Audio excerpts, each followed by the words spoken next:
Cool. All right. Good afternoon, everyone. Welcome to today's training, Why Host a Taxathon Now?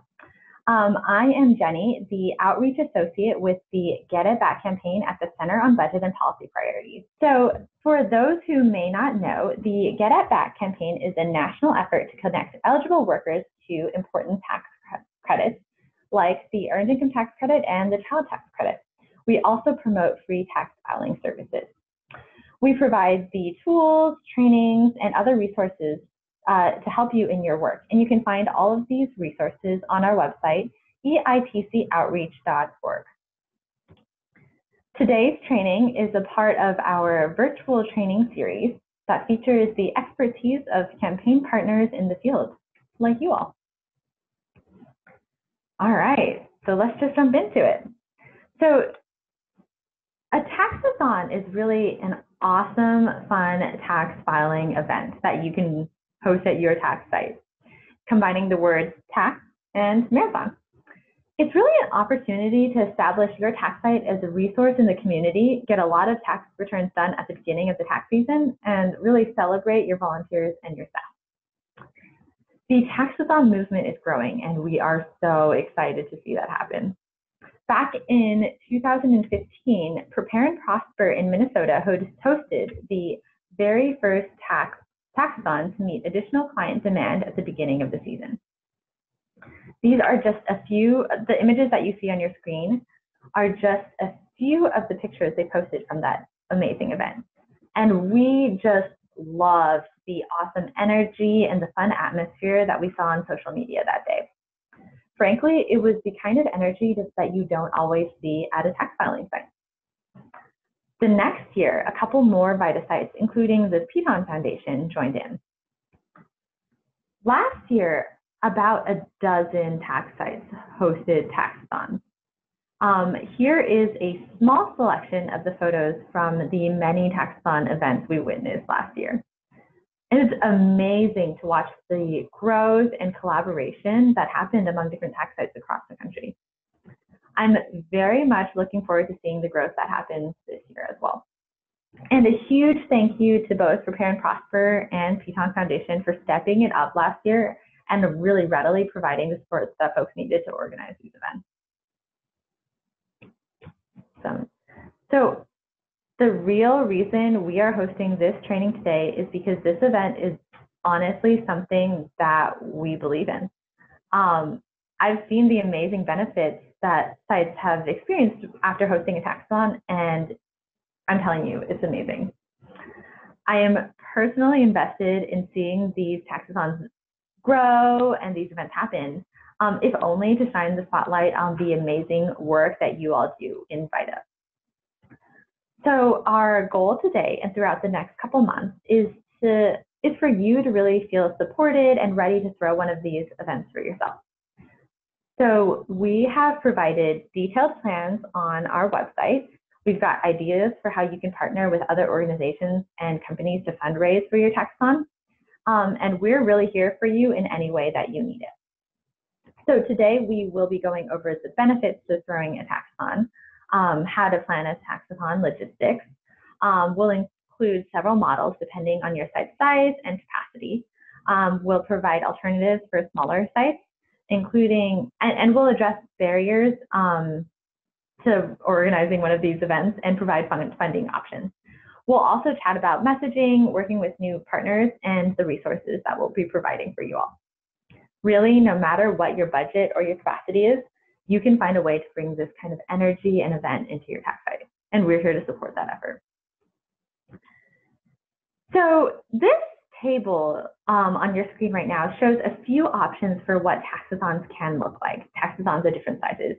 You don't have to follow these numbers, but taxathons in the past have generally been in these ranges. So we have small, medium, and large scale taxathons, and then different numbers for how many hours you could stay open, how many staff need to be involved, how many volunteers you need to recruit, et cetera. And then we have some ideas for the goals you might want to set in terms of how many tax returns you might want to file. Awesome. So you can already see their faces on the side of your screen, but here they are again. I am incredibly lucky to be presenting to you all in order of their presentations Andrea, Brittany, and Kelly. So I'm going to read their bios because I don't want to miss anything. So Andrea Keepy started as a community relations and outreach manager in January of 2018. Before that, she worked on advocacy for better transit, biking, and walking with Transit for Livable Communities.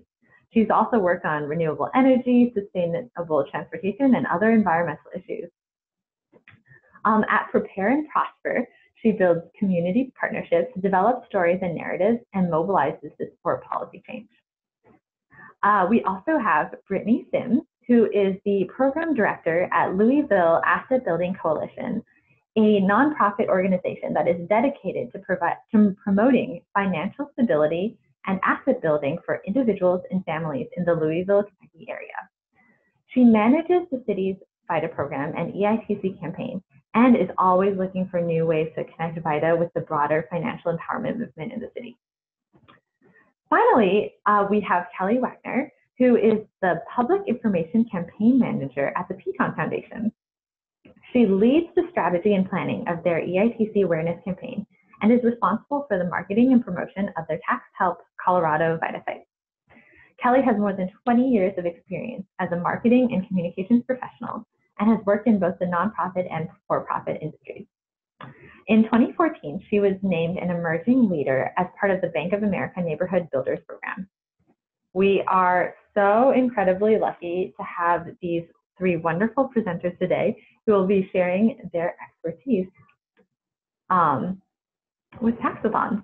So with that, I will turn it to Andrea, who will start us off. Thanks so much, Jenny, and thanks so much for the opportunity to speak today and to all the participants. As she mentioned, our organization did start Taxathon about 3 years ago, and I'll just kind of go through some basics that we've learned along the way that might make it a little easier for you to try a Taxathon if you haven't before.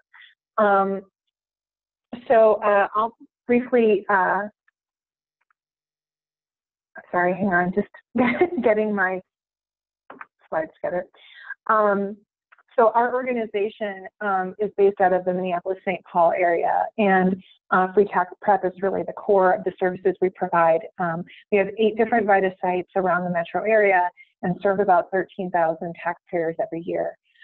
We also do have the integrated financial services. So our customers can also open savings accounts, pull their credit report, and get access to some other products and services. So I'm going to try to touch on a little bit of ways that you can promote those additional financial services throughout my presentation. I also manage our statewide EITC and Free Tax Prep outreach campaign called Claim It. And so the other thing that I think is really interesting about our organization is we are launching this new FAIR initiative, which is designed to help people who are unbanked and underbanked provide basically safe financial products, checking accounts, savings accounts, a credit builder that will help them basically have better financial well-being. As Jenny talked about, we have a fairly large taxathon. It's pretty well established. We usually have 90 to 100 volunteers, serve around 200 taxpayers. It fluctuates year to year, and really have a pretty good number at the end, a pretty impressive number. Sorry, I'm trying to manage 2 screens here, sorry. So why hold the taxathon? And I think Jenny touched on this briefly, so I don't want to go into too much detail. But we really came up with the idea for this as a result of a brainstorm from 2 of our really frontline staff, Anel, who is our receptionist and does a lot of the appointment setting, and Alicia, who is a tax site manager. And during the beginning of the year, when we have a lot of people trying to fill appointments, people who know they're getting refunds, we're so busy, we always would find ourselves turning people away. And they sort of just brainstormed one day, God, what if we could just stay open all night and just serve everyone? And our former employee, Taylor, who I took over his position, and Stacy, our communications and marketing director, they kind of ran with that brainstorm, and that's how we really ended up doing this event. They had been doing EITC awareness events in the past, and the last one that they had tried at a similar time of year, it just didn't generate a ton of media coverage. And so that was another major reason to do this event, is it provided a great visual that allowed them to really bring the media and get more attention to it. And I guess the final thing I would just say about why to hold a taxathon, we really focus on this specifically because of sort of the brand of our organization and how we really choose to present ourselves to the community of basically being sort of fun-loving geeks that really can, produce accurate returns, like fun, nice geeks that you can trust. So we are always looking for ways to celebrate our volunteers, to thank them, and to make basically taxes and financial well-being seem like a fun subject matter. So this was a real natural for us, and it was a way to really celebrate our volunteers and our customers. I would also say that this year we have a unique opportunity with tax reform, especially if you have never done a taxathon before. Just because of the implementation of tax reform, the media and just the public in general are going to be aware of taxes in a way that, is going to be very unusual. So if this is your first year, this might be a really great time to do it. Especially since, our tax experts have told me that because of the complexities of the new law, it's also possible that the IRS is going to have sort of a later start this year. And so we may have an even greater need early in the season to really get staffing up, get the volunteer shifts up, and really serve a lot of people. And Taxathon is definitely a way to do that. The other thing I kind of alluded to before is media coverage. So, anyone who works in media, especially if you're trying to attract that TV coverage, will tell you that the more that you can do to avoid a visual that's just a talking head, the better off you are. And so the way that we do Taxathon with balloons, with visual aids, with a party atmosphere, that's the kind of visual that media really respond to. And so that's a major hook for us. I would also say that, especially during tax reform season, this event provides a chance to really establish your spokespeople as a trusted source of information on tax reform and tax issues generally, and that might pay dividends as you build a relationship with media throughout the year.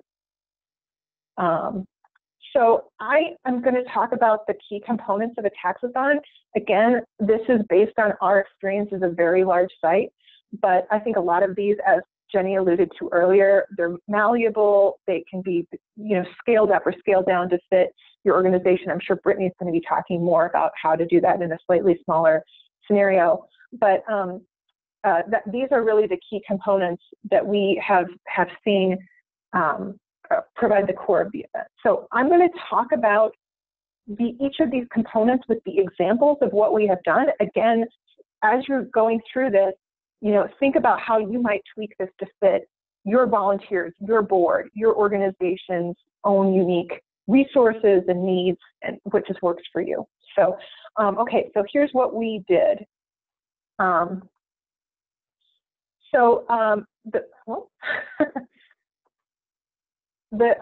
Our communications and marketing team really leads this event. So my predecessor, Taylor, was in it from the beginning, as well as our communications director, Stacy. We planned it beginning in the late fall, and really it was very interdepartmental. We used a lot of folks from all different parts of the organization, and I really encouraged them to put some time in during Taxathon to make it happen. The kickoff event was really critical for us. We have some good relationships with prominent people like our Commissioner of Revenue, Cynthia Biley. She appeared, as well as some folks from our largest funder, the Greater Twin Cities United Way. So the donors, some of our partner organizations stopped by during the beginning of the event. They dropped off foods that they donated, and really it was just sort of a nice little mixer. We did a countdown at the beginning where we did, 5, 4, 3, 2, 1 Taxathon. And, we took pictures of it. And it was just sort of a nice, fun rallying point for the volunteers who were there. We often will have our volunteers get pretty psyched about Taxathon, and so sometimes we will have volunteers there for 8 hours straight. And obviously, any party kind of runs on its food and drink, so we really make an effort to bring food in, get food donated. We have coffee donated from a local fair trade coffee roastery called Peace Coffee. We have a wonderful partner who actually has her own has her own popcorn maker. So that is like a huge focal point for the event, and just the sound of popping corn, the smell really gives it a festive attitude, atmosphere. And people will just show up throughout the day with like a big box of donuts or whatever. I would say that the fact that you have this food and drink on hand and this party atmosphere puts people in a better mood. They're more likely to linger. This is an additional opportunity to highlight some of your additional services that are related to financial capability. So somebody who's kind of on the fence, do I want to stay a little longer and run my credit report? They're more likely to actually stay and do that. We really try to keep the day full with contests and games. So for us, that's a great way to engage our customers and volunteers. Every 25th customer receives a $5 gift card, and we take pictures of them so we can post that to social media throughout the day. We also had a guessing game for customers where we have these gigantic, like 2-foot-tall jars full of mini paydays and 10,000 grand bars, and they guess the number of candy bars in the jar, and then whoever gets closest gets the whole jar, which, depending on your nutritional views, could be a great prize or a horrible nightmare. And then we do also have a tax trivia quiz for our volunteers throughout the day. It varies from year to year whether or not we have extras like this, but we did have a volunteer who knew people who did costume cosplay, so they were willing to come in during the morning for the kids, and that, that's a kind of a fun thing. Maybe jugglers, maybe people who do magic, whatever it might be, but having a little fun extra like that can be a great way to engage volunteers who maybe aren't in to do the tax volunteering, but want to contribute in another way. Speaking of children, we always have a little children's area, and you can see it in the picture there to the side of our main tax clinic with toys and books and a blackboard for the kids. We kind of amp that up a little bit with balloons as well. And I think on year 2 of our Taxathon, we actually worked with a local designer to roll out this coloring sheet, which we kind of kicked it off during Taxathon, but we continue to use that coloring sheet, and that's actually part of your resource packet. So if you probably don't want to use ours without branding, but it gives you an idea of how easy it is to commission a line drawing, or maybe you have somebody who's willing to volunteer to put something like that together, and then you can just throw that in the photocopier. And I would say in general, between the people showing up with food, the people doing maybe a coloring sheet, the people who are coming in to perform, this kind of event can really reveal resources that you never knew existed. For example, we had been doing balloons right since the beginning. We found out one of our staff members, her dad owns a company that sells like acetylene and other gases. So he just gave us a helium tank to use for the weekend.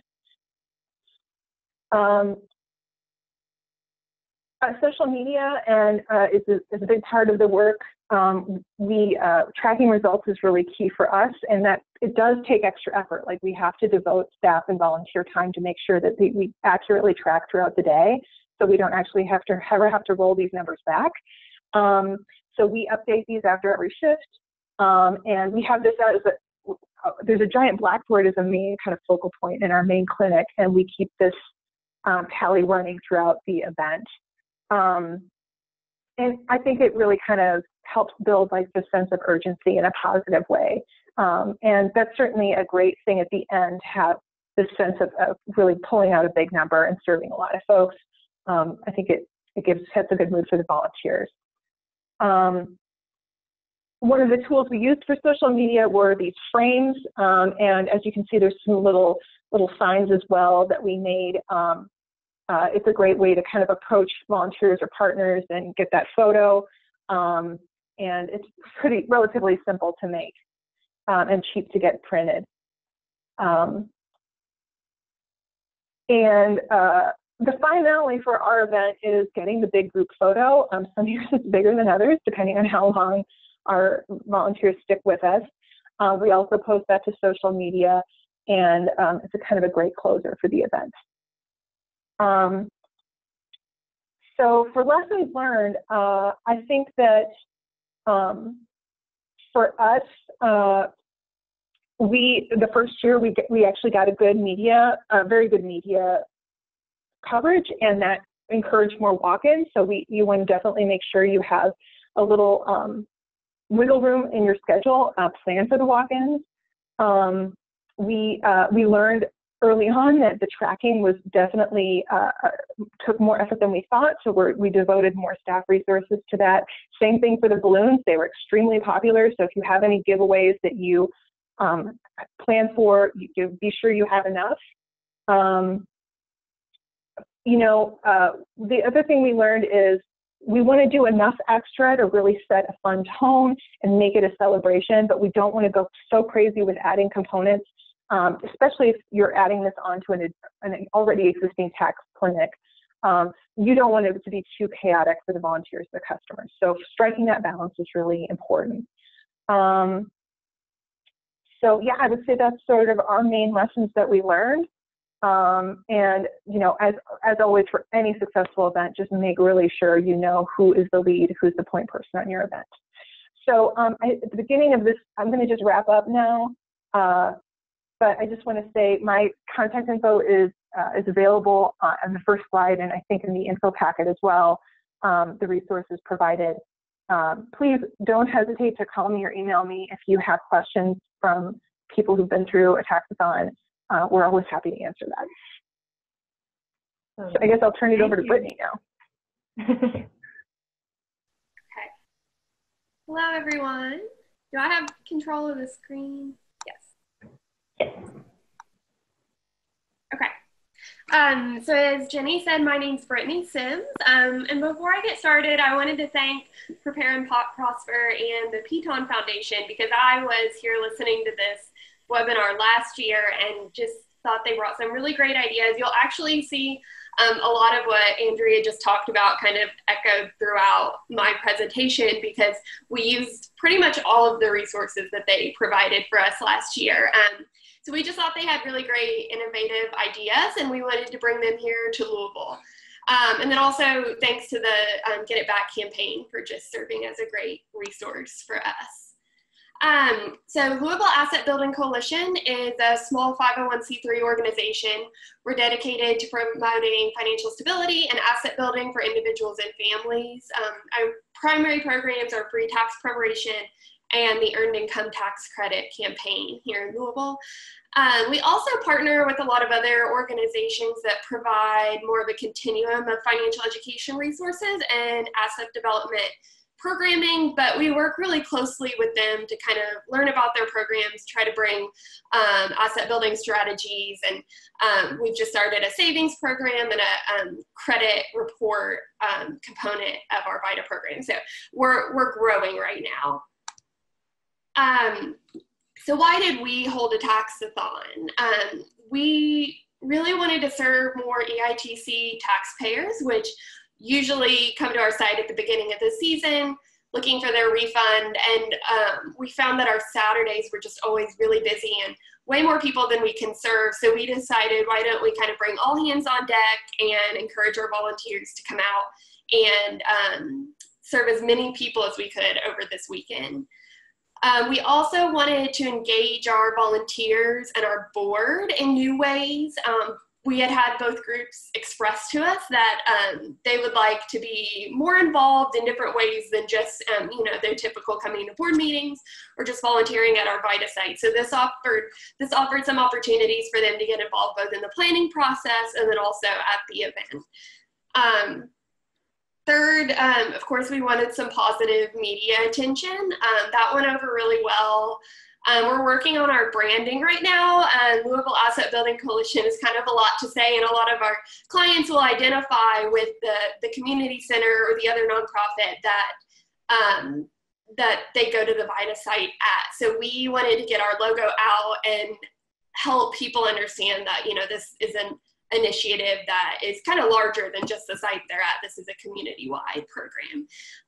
We wanted to find new ways to bring together all of our community partners. I think that's one of our program's strengths is even though we're small, we work really closely with a lot of other community organizations, and we saw this as a good opportunity to kind of bring all of those groups together. Some of them may have never met each other. So they were all in the same room, and that was pretty cool. And then, like I said, we were just really inspired by last year's presenters and the outcomes of their Taxathons. Okay, so as a really small organization, the idea of planning a Taxathon was a little bit overwhelming. So I tried to think about the top 4 things that we did. Planning approaches as a small organization that really helped us out. First was engaging our community partners and stakeholders. We invited representatives from our largest partners to come be a part of the event, and they were a part of a planning committee. So that planning committee, we started reaching out last November. So we kind of mentioned the idea of a Taxathon and got it in their heads really after we listened to this webinar. But we pulled all those people together and made sure we had their support and kind of backing before we decided to start planning the full event. So we had to sell them on the benefits. A lot of that was really just pulling together the information that I just shared of why we had a Taxathon, and then also bringing some of the results of the other organizations that had a Taxathon. And really that was a pretty easy sell, especially when we focused on just how many more people we could serve in that weekend. Third, I mentioned we pulled together representatives for a planning committee. So that included representatives from the Louisville Urban League, which is our largest site. They're open at the Urban League on Fridays and Saturdays anyway. So we extended the hours, but we wanted to make sure that people from that site were on our planning team. We work really closely with our local United Way, Metro United Way. So we had a representative from that organization, and also we work really closely with Louisville Metro government. We share office space with them, so it was really easy to kind of pull in some specialists in some different areas. And then finally, I think it was really important that we let people be creative and then take ownership of their ideas. An example of this was I showed a picture of Prepare and Prosper's superhero theme, and a representative from Metro United Way said, I think we just had a staff photo shoot that was superhero themed. So I was like, that's great. Why don't you work on getting all of the props and the costumes and trying to figure out what that theme would look like. So it was nice once someone brings something up, it was kind of nice to let them own that and be proud of it really in the end, because the superhero theme went over really well. Okay. So as a small organization, I want to talk a little bit about our funding strategy. I saw some of the questions before the event. Some people were talking about the budget, how much a Taxathon costs. So we started out with a budget of $2,000. So that's what we expected to spend. And then we expected to get $2,000 from a local branch of a company. They wanted to invest in the neighborhood where the Taxathon was being held. Then in late December, the company notified us that they weren't able to provide any funding. So we were kind of worried. We had already put a lot of time into planning this event and had started marketing for it. So we decided we had to be flexible and come up with another way to do that. So The biggest projected cost we had were t-shirts. We wanted all of our volunteers to be wearing the same t-shirt, so we cut that piece out. That's something we'd like to do in the future, but we realized that's not something we really had to have to make the Taxathon work. So we got our cost down to $700. And then we got in touch with a Louisville organization called Find CRA. They connect nonprofits with financial institutions, and they actually sent out a sponsorship request letter and then a sponsorship template, which I have included in my toolkit.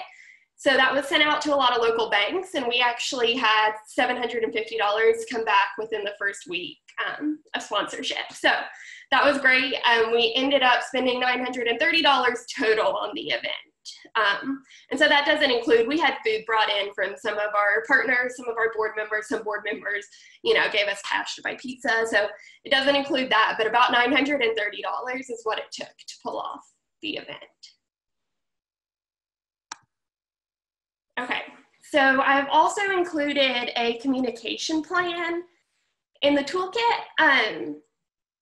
So we, as a organization that's been small and pretty established in our community, we haven't really had to have much of an outreach plan because the sites themselves did a lot of the outreach for us. But this was really the first time that we had to have a very kind of concrete plan of next steps for what we were going to do with marketing and outreach to media. And so this was a really great learning experience for us. We're now planning another event for a few weeks, and it was a lot easier for me to put this plan together now that I had some experience doing that.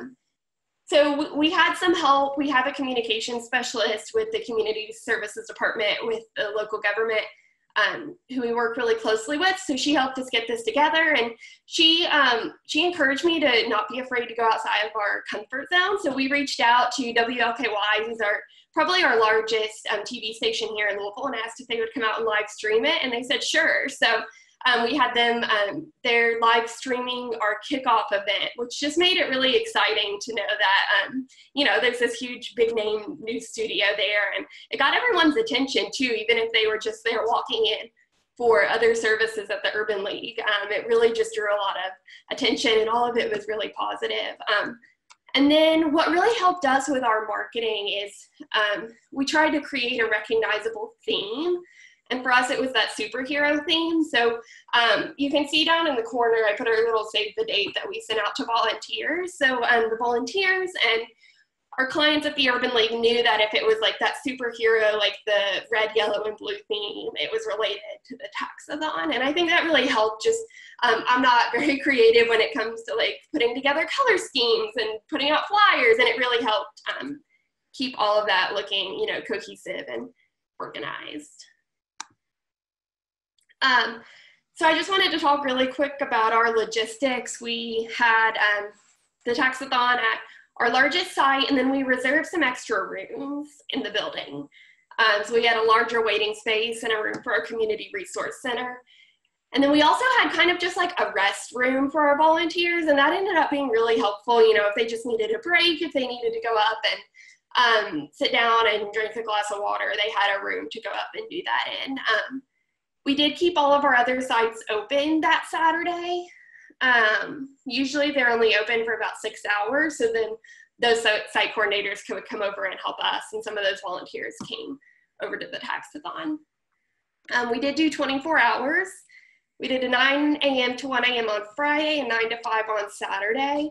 And then we did only those extra activities, which I'll talk about a little bit later, from 9 to 5. So if we do it again next year or this upcoming year, which we're planning on doing, I think that we're gonna do like 9 to 9 both days, because we found from about 11 p.m. to 1 a.m., we didn't have many people come in. We had some no-shows for appointments, and everyone was tired, so we think 9 to 9 is a little better. And then we used a site called Sign Up Genius. We usually just do all of our volunteer coordination just through email, using Excel sheets, and Sign Up Genius was kind of a lifesaver for tracking who was going to be working each shift.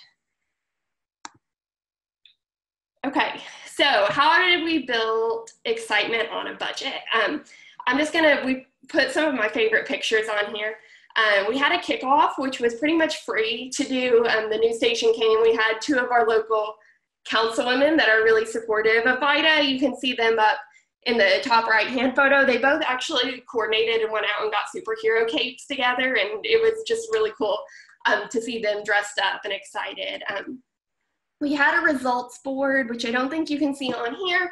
We did pretty much the same thing. Actually, it's right behind Stepan, who is in the suit up there from WLKY. So we used a dry erase board. We drew a thermometer and just kind of, our goal was 200 returns. So we filled it up throughout the day. We had a photo booth. You can see a photo there on the upper left-hand corner. We made some of our props, and then we ended up going to Party City and bought a superhero kit and then a photo booth kit where we could write in. We actually typed up, I guess, our own little captions and put them on there. So that was really easy for us. We had a community resource fair. We rented a popcorn machine. We had coffee. The superhero theme, we printed out coloring sheets. And then the storytelling piece was really cool. So this is how we got our board members involved that day. We knew that our board a lot of our board members had never been to a VITA site and had interaction with some of our taxpayers. So we had a storytelling kind of guided sheet, which I put in to guide the conversation, which I put in our toolkit. And so they went through those questions with the taxpayers, which was just really cool to watch.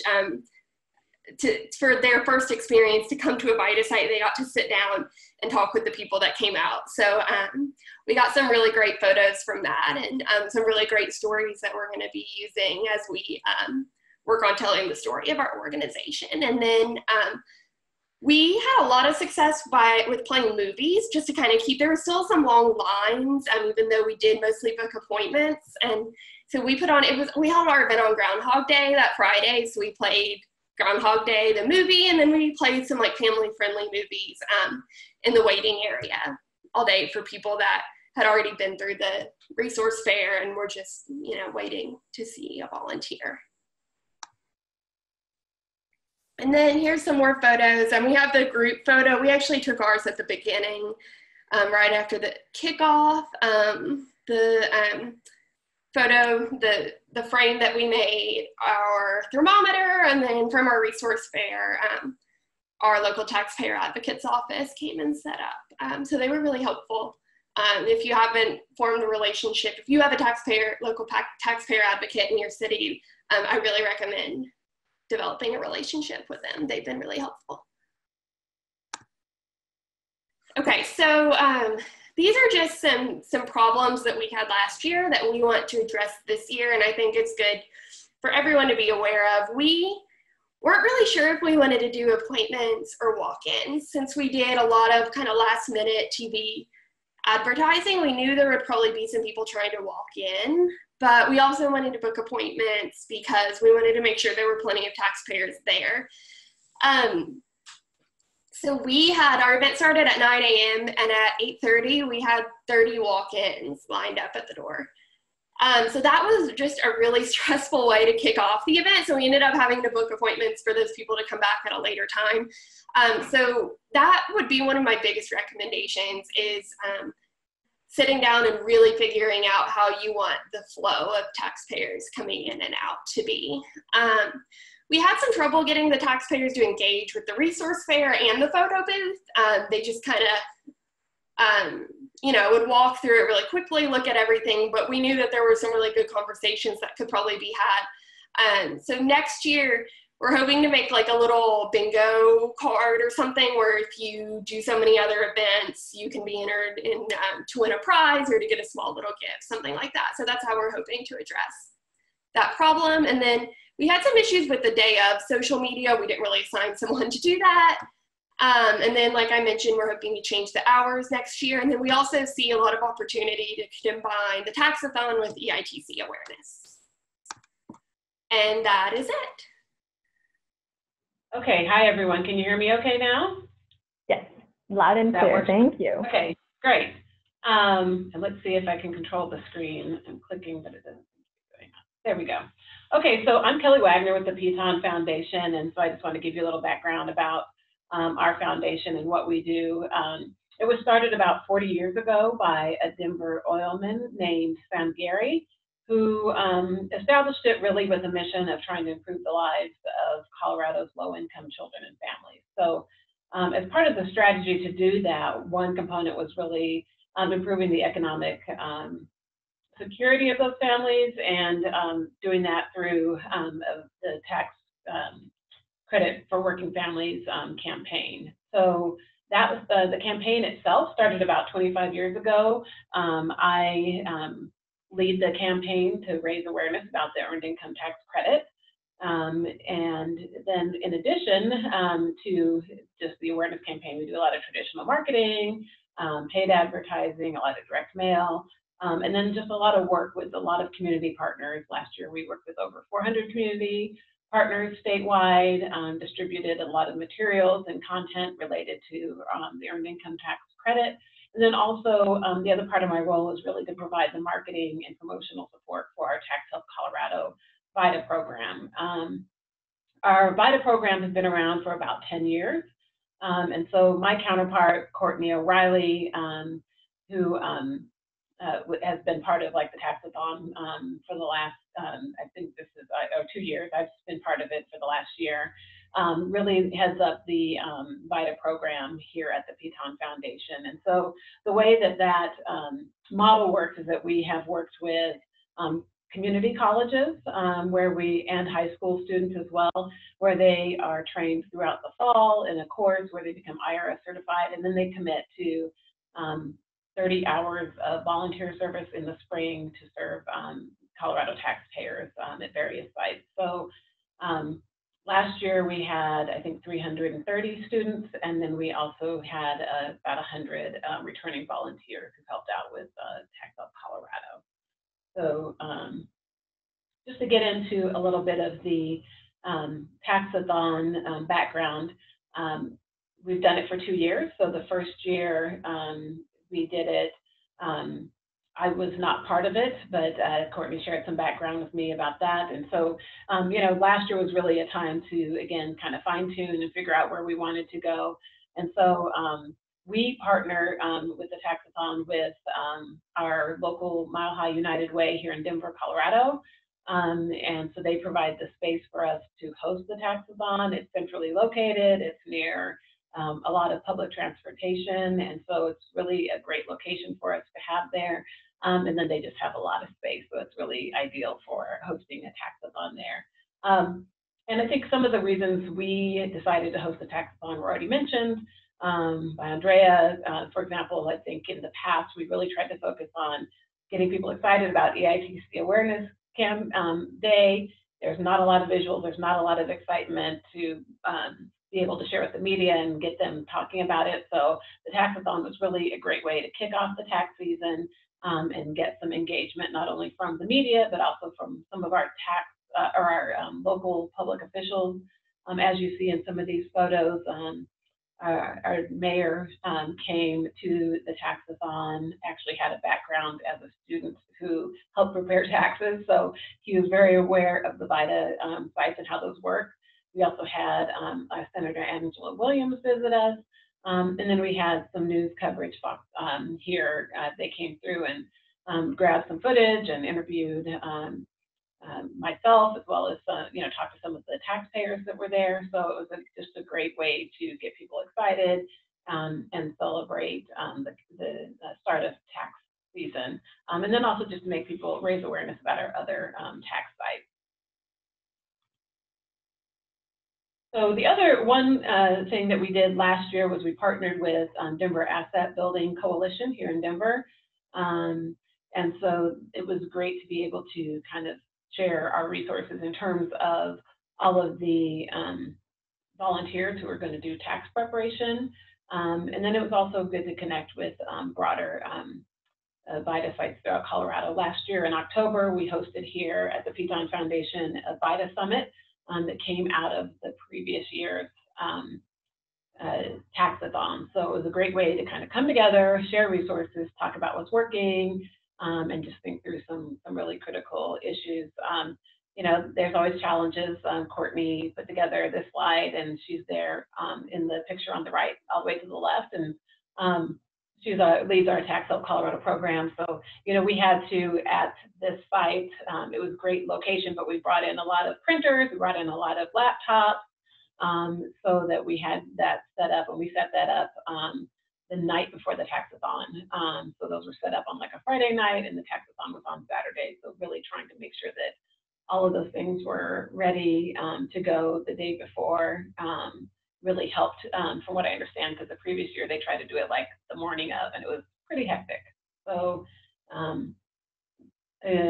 for this coming year Taxathon, we're actually going to be, we did 12 hours each, but we're going to actually be moving to a 24-hour Taxathon, where we do the Piton Foundation Taxathons Colorado will cover like a Friday 12 hours, and then our partner Denver Asset Building Coalition, which I mentioned, will do the Saturday 12 hours. So again, so for the day of, we had a resource fair similar to what Brittany mentioned.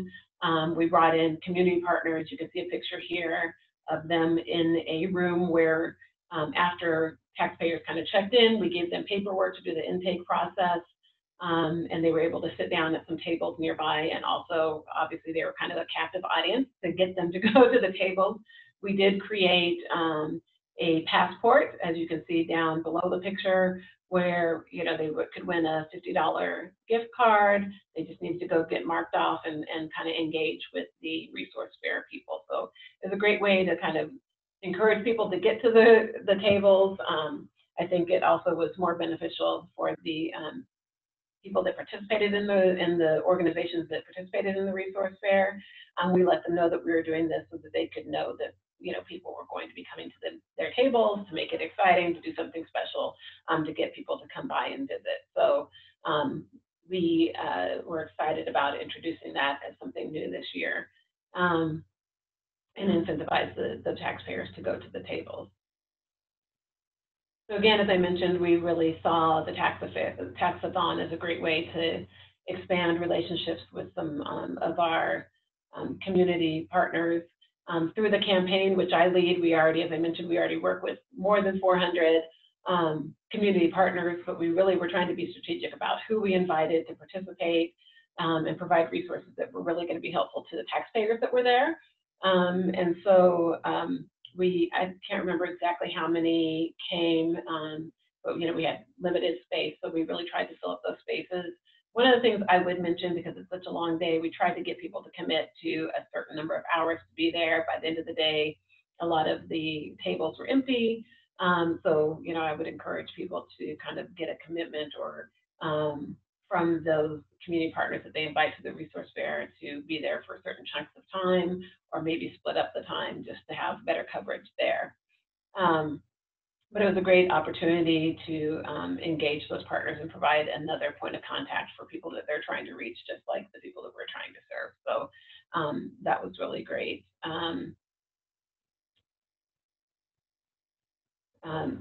Similar to others, we tried to make sure that we knew that families were going to be coming in, so we really wanted to make sure that it was family friendly. We could keep the kids busy. We had a kids table that was there in that same room where we had the resource fair. So we had some snacks there, some activities for them to do. Obviously, as you mentioned, balloons were really popular. So we were able to keep the kids busy, a lot of snacks, because it can be a long day. And if families don't have childcare, want to make sure, and obviously a lot of families are prepared for that, but at the same time, want to make sure that it's family friendly and the kids aren't, you know, getting too bored. We did have we did use for the first time this year an appointment scheduling app, and I think it was called Appointee. I'm not going to, it may be in our materials. We're looking at if we're going to use that again this year, and also maybe make some adjustments to how much time we allot. We did have, as others mentioned, people who didn't show up, walk-ins that, I mean, everybody was kind of there at the very beginning in terms of the people who did walk in and not make appointments. So that was somewhat challenging.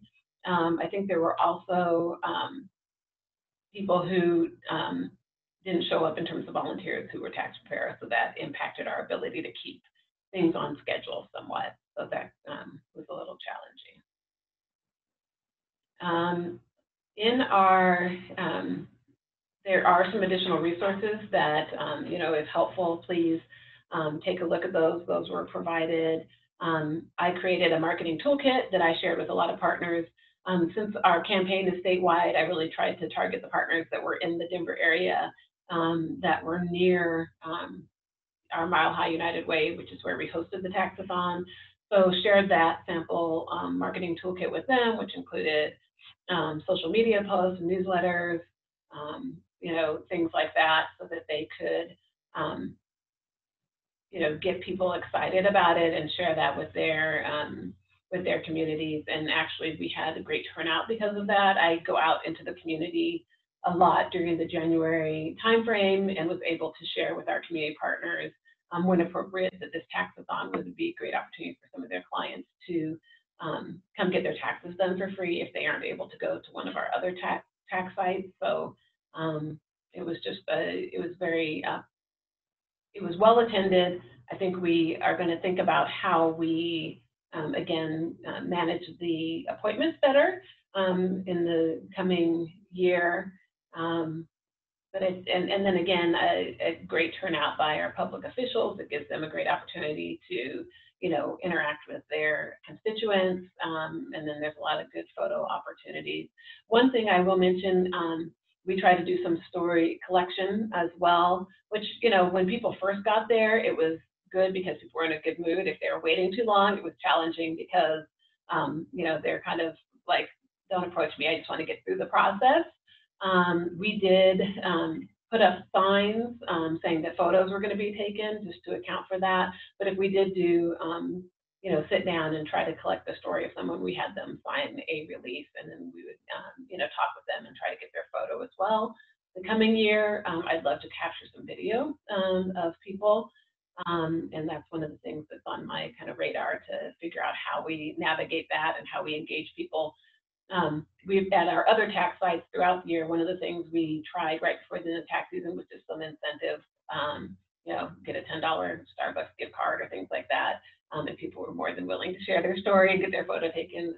So just want to see how we can incorporate some of that as well.